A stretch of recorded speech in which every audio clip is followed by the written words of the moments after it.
गिलगित बल्तिस्तान का election conclude हुआ। 10 Pakistan peoples party को सीटें मिली हैं जी, मुस्लिम लीग नून को 6 मिली हैं और आज़ाद उम्मीदवार 7 सामने आए हैं और MWM को 1 सीट मिली है। पाकिस्तान तहरीक इंसाफ से जुड़े कोई भी जो रुकन है या जो थे उनको कोई सीट वहाँ पर नहीं मिली।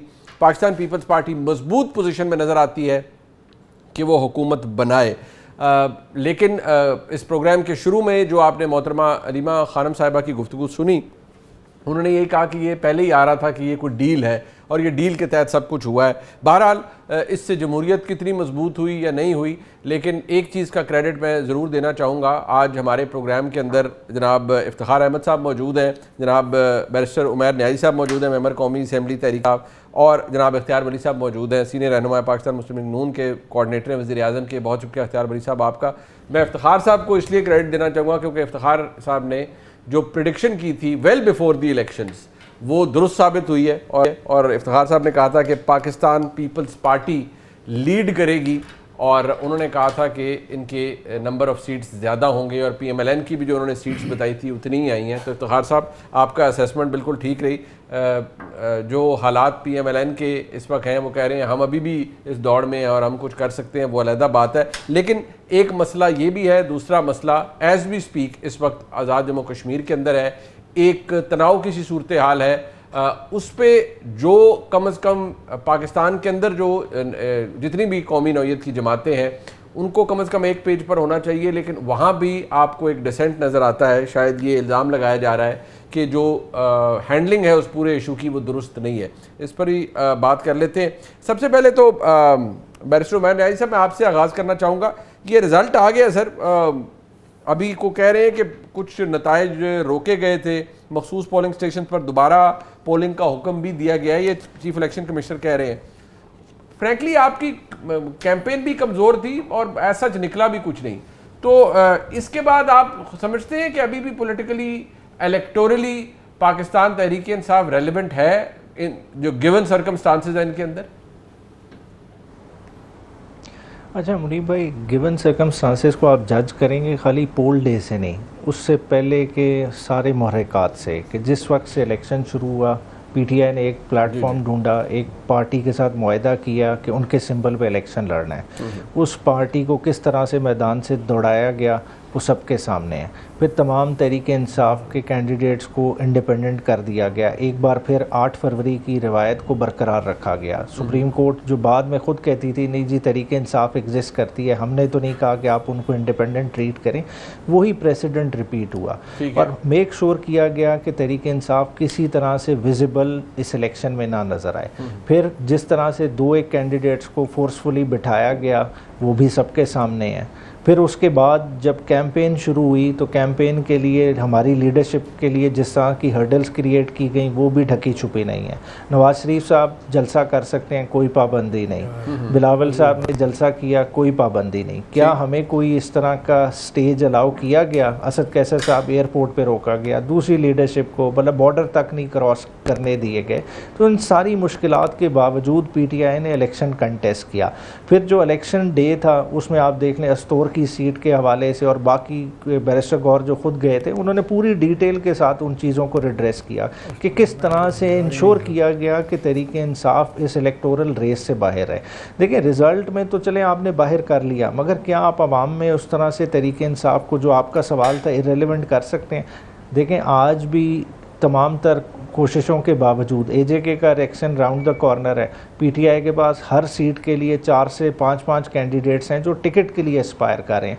पार्टी की तो मकबूलियत इस चीज़ से जज होती है। आज अगर आप जिस जमात को चलें, आप भी 10 सीटें दी गई, पंजाब में या दूसरे प्रोविंसेस में मकबूलियत का हाल देख लें, क्या उन्हें कैंडिडेट मिलते हैं इतने रेडली जितने PTI को मिलते हैं? तो PTI आज भी अपनी उमैर भाई कैंडिडेट्स तो उनके पास भी थे, बट देखें जब आप कहते हैं गिवन सर्कमस्टांसेस को हम एक खास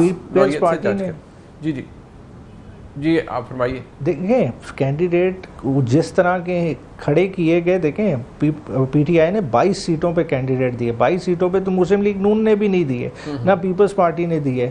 तमाम सीटों पे वाहिद जमात है पीटीआई जिसने अपने कैंडिडेट पिच इन किए थे, मगर खाली मकसद क्या कि एक निज़ाम ऐसा बना हुआ है जो पोर्ट्रे कर रहा है कि नहीं, उन्होंने जिद बनाई हुई है कि पीटीआई को किसी बता देना। शेप में। आपको तो पता होगा, आपको कितनी सीटें आप समझते हैं कि अगर इलेक्शन फेयर होता तो आपने वहां जीत जानी थी, आप वहां हुकूमत बना लेते, आप ये कह रहे हैं? मतलब इतनी पोजीशन थी आपकी? नहीं, फेयर इलेक्शन देखें, अगर फेयर इलेक्शन होता तो वो मिथ तो टूट गई ना, वरना हमेशा क्या होता था कि सेंटर को फॉलो किया जाता था। सेंटर में तो मुस्लिम लीग नून की गवर्नमेंट है, नून की तरफ तो मैंडेट नहीं गया ना, तो मैंडेट या पीटीआई के दरमियान था या पीपल्स पार्टी के दरमियान। इनकी करतगी तो बिल्कुल सामने आ गई ना खुल के। तो उसमें अगर ये वाले फैक्टर्स होते, निशान हमारे पास डे वन से होता, हमारी कैंपेन होती, तो पीटीआई पूरी की पूरी अपनी जो है ना कारकर्दगी दिखाती। नहीं सर, बट नंबर्स उमैर भाई, नंबर्स, मैं बात ये है ना, आपके कई लीडरान तो अभी असद कैसर साहब कह रहे थे 20 सीटें हमारी, कोई कह रहा था हम स्वीप कर रहे हैं पूरा इलेक्शन। नहीं, मतलब दिस कांट बी हैपनिंग ना, ये तो इस तरह की असेसमेंट देखें, वो हर कोई अपने लिहाज से उस तरह की असेसमेंट देगा, मगर मैं कह रहा हूँ कि पीटीआई को आपने हाथ बांध के इस कॉन्टेस्ट में डाला है। हाथ बांधने के ओके, अच्छा चले, इफ्तिखार साहब बहुत अर्ज कर रहे हैं सर, एक मिनट, जब आपके हाथ नहीं बंधे हुए थे और कुछ भी नहीं था, तो आपके पास 10 सीटें आई थी 2020 में, तो कैसे आपने गवर्नमेंट वहाँ पे फॉर्म कर ली थी? तब तो कोई भी रुकावट नहीं थी, कोलिशन थी ना, मतलब लोगों को साथ इंडिपेंडेंस को मिलाया हुआ। नहीं माय डियर सर, बात आप भी मुनीब साहब बड़ी समझने की करें। जी जी, ये जो खेल है ना कि हमारे हाथ बांध दिए, पाँव बांध दिए, अगर हुआ तो गलत हुआ, ऐसा नहीं होना चाहिए था। जमहूरी अमल में ऐसा काबिल कबूल नहीं है। बट वो अगर मानते होते थे हुआ है। एक सेकंड, जब नहीं हुआ था तो तब 10 सीटें थी।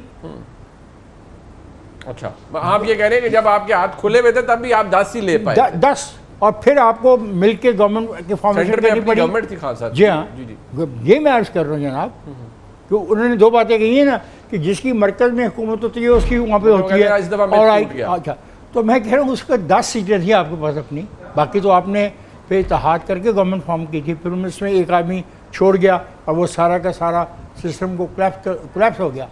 दूसरी बात ये है कि ये दोस्त बिल्कुल सही कह रहे हैं। मुझे बताएं, अस्तौर में तो आपके पास उम्मीदवार भी नहीं था। अभी आपने अस्तौर का तज़किरा किया कि वहाँ पे बहुत धांधली हुई।